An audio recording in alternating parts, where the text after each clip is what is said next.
Орозгүл Рахманова буттарынын майыптыгынан улам курдаштары менен чогуу жүрүп мектепке каттап окуй албай, эртели кеч үйүндө. 3-кабатта тургандыктан теңкурлары менен жолугушканы ылдый түшө албайт.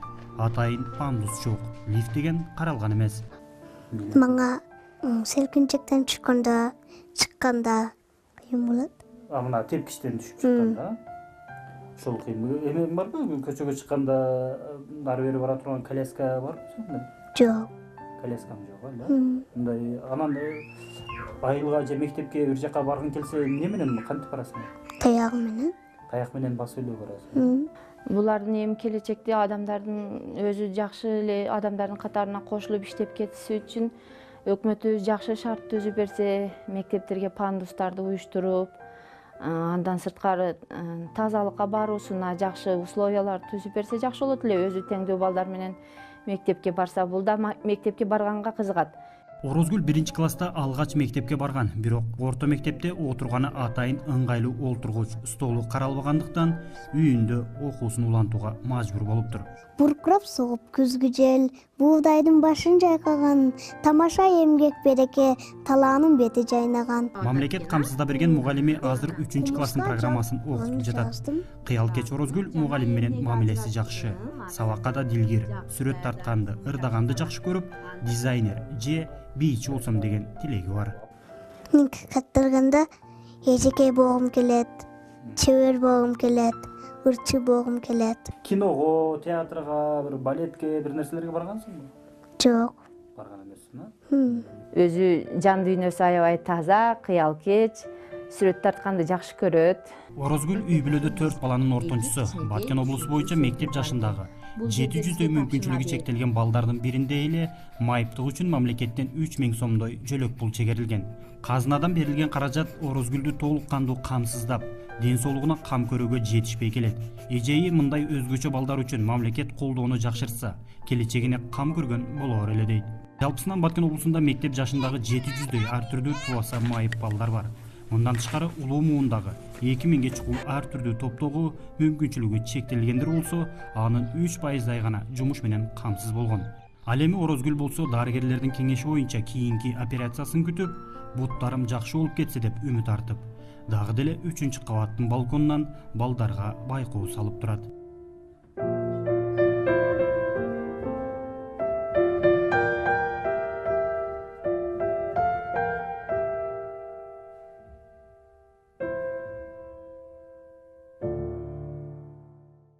Меня зовут Азиза. Я родилась в городе Бишкек. Пока мне машину не купили, целый год я проездила на маршрутке. Стояла там на остановке, ждала маршрутку. Эти маршрутки, они же у нас как?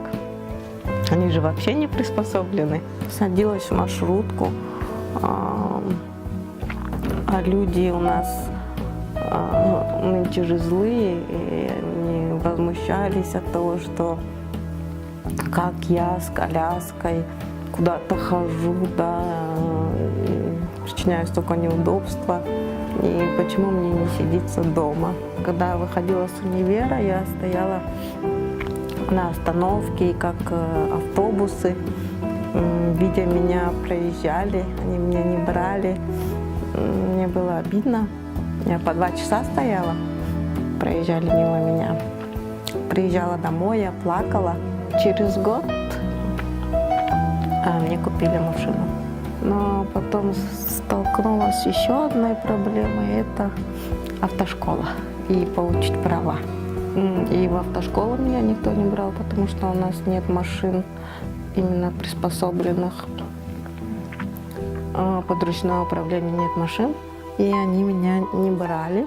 Полгода я этого добивалась, чтобы меня взяли вообще в автошколу. Полгода. Когда никто меня не встречает, например, да, то я прошу прохожих, да, чтобы они мне помогли. Я говорю, помогите, пожалуйста, вытащить коляску с багажника.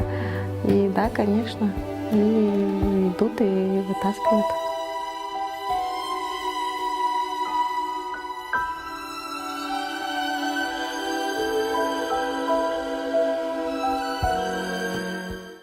Родился я в Таласской области, Харабуринского района. Школьное образование получил в Таласской области, Бишкекский Государственный институт экономики и коммерции на юридический факультет. Окончив его, я сразу поступил стажером Министерства экономики. Особо трудностей во время учебы я и не испытывал, но, конечно, трудности это были в первую очередь передвижение, а больше никаких трудностей я не испытывал. Учился хорошо, как в школе, так и в университете. Соседские ребята вот бывали, играем в футбол, да, и меня никто в команду не брал. Был один Арслан, его зовут, я по сей день ему благодарен за его вот это доброе отношение ко мне. У всех были велосипеды, но у меня не было велосипеда. Они все уезжают, а он меня всегда подъедет ко мне, посадит на велосипед и со мной все время ездит. И я потом родителям тоже, маме говорю, я тоже хочу велосипед, но я ездить не умею, кататься не умею. И вот этот Арслан придерживал, когда научил меня, и мы вместе уже начали, он на своем, я на своем велосипеде. Но так как у меня основной груз выпадал на одну только педаль, на одну ногу, мне вверх было сложно ехать. Он что делал? Он заранее, оказывается, запасся веревкой в качестве троса, привязал мой велосипед к своему велосипеду, говорит, садись, езжай. И вверх он меня тянул все время. В 2004 году мы познакомились по средствам ICQ с моей супругой. Мы встретились, мы понравились друг другу. И долго не думая, мы приняли решение связать свои судьбы навеки. В 2005 году мы поженились. В 2006 году родилась дочь моя, Аделя. Через 2 года она мне подарила сына Касыма.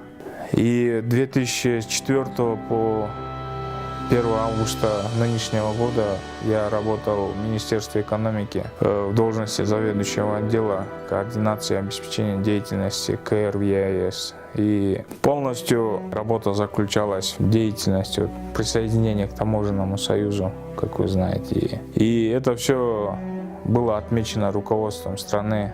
Непосредственно премьер-министр вручил именные часы. Президент наш вручил именные часы. Уходя с Министерства экономики, министр отметил тоже деятельность мою, вручил почетную грамоту. И с 1 августа 2016 года я являюсь генеральным директором ОСО Eco Mountain Home. Мы занимаемся экотуризмом, привлекаем туристов с разных стран, как с арабских, Япония, Европа и так далее. И, соответственно, эти трудности возложены были нам сверху. Всевышний все видит, Всевышний нас любит. Если даже весь мир отвернется от нас, но надо знать то, что Всевышний всегда с нами. Вот и все. Будьте сильны, не отчаивайтесь, боритесь до конца, ибо борьба – это и есть жизнь.